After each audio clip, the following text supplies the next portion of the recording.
BJP জেলা party অফিসের gate আটকে বিক্ষোভ বিজেপি কর্মী সমর্থকদের। বসিরহাট উত্তর বিধানসভার প্রার্থী নারায়ণ মণ্ডলের প্রার্থী বদলের দাবিতে বিজেপি কর্মী সমর্থকদের বিক্ষোভকারীদের দাবি 2021 সাল এই নারায়ণ মণ্ডল প্রার্থী হয়েছিল, তখন প্রচুর ভোটে হেরেছে। তারপর থেকে এই নারায়ণ মণ্ডলের দলীয় কোনো কর্মসূচিতে পাওয়া যায়নি। এমনকি দলের কর্মী সমর্থকরা যখন অন্য দলের গুন্ডা বাহিনীর হাতে মার খেয়েছে, তখনও এই নারায়ণ মণ্ডল পাশে দাঁড়ায়নি। নারায়ণ মণ্ডলের 80 বছর বয়স হয়ে গেছে, তাকে নিয়ে হেঁটে হেঁটে প্রচার করাটাই কর্মী সমর্থকদের কাছে দুর্বিষহ হয়ে দাঁড়িয়েছে। তাই এই নারায়ণ মণ্ডলকে প্রার্থী পদ থেকে বদল করতে হবে। আর এই বিষয়ে বিজেপি বসিরহাট সাংগঠনিক জেলা সভাপতি সুকল্যাণ বৈদ্য বলেন, বসিরহাট উত্তরের কর্মী সমর্থকরা এর আগেও এই ঘটনা নিয়ে লিখিত অভিযোগ আমার কাছে দিয়েছে। আমি সেই দাবি রাজ্য নেতৃত্বের কাছে পাঠিয়ে দিয়েছি।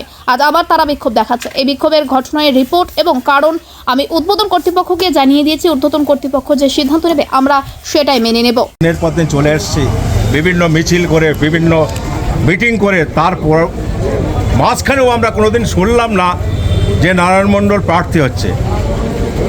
এটা একটা বিশেষ করে আজকে আমাদের খুব দাগা দিয়েছে। কিন্তু সেই নারায়ণ মণ্ডলের প্রার্থী আমরা মানতে রাজি না, মানছি না। কেননা উনি এই যে আমাদের এই কনস্টিটিউশনে যে আমাদের প্রত্যেকটা বুথের প্রত্যেকটা অঞ্চলে যে আমরা যে তাকে নিয়ে যাব, সেই যাওয়ার ক্ষমতাটুকু তার নেই।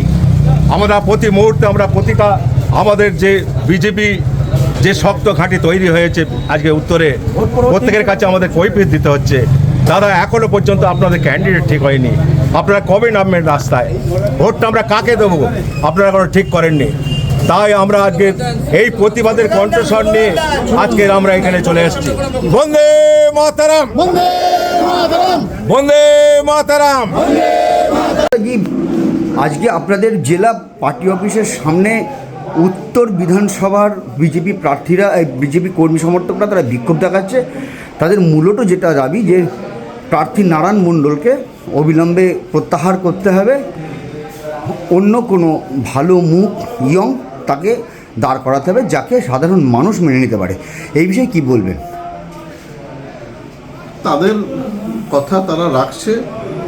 এর আগেও আমাদেরকে তারা আপত্তি জানিয়েছে।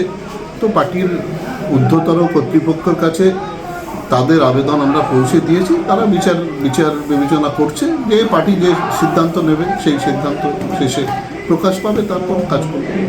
ও তাহলে আজকের এই যে বিক্ষোভ, এটাও আপনি ঊর্ধ্বতন কর্তৃপক্ষকে জানিয়ে দিয়েছেন, তাই তো? হ্যাঁ, অবশ্যই। আচ্ছা আচ্ছা, এবার দল যেরকম সিদ্ধান্ত নেবে। এর আগে ওরা লিখিত দিয়েছে, আমরাও সেটা দলের কাছে দিয়েছি। দল বিচার বিবেচনা করছে, দলের সিদ্ধান্ত। চিঠি যেটা দিয়েছে সেটা কি বসিরহাট সাংগঠনিক জেলা নাকি ঊর্ধ্বতন কর্তৃপক্ষ হেস্টিংস? আমাকে থ্রু করে স্টেট প্রেসিডেন্ট বা অন্যান্যকে লিখেছে। ঠিক।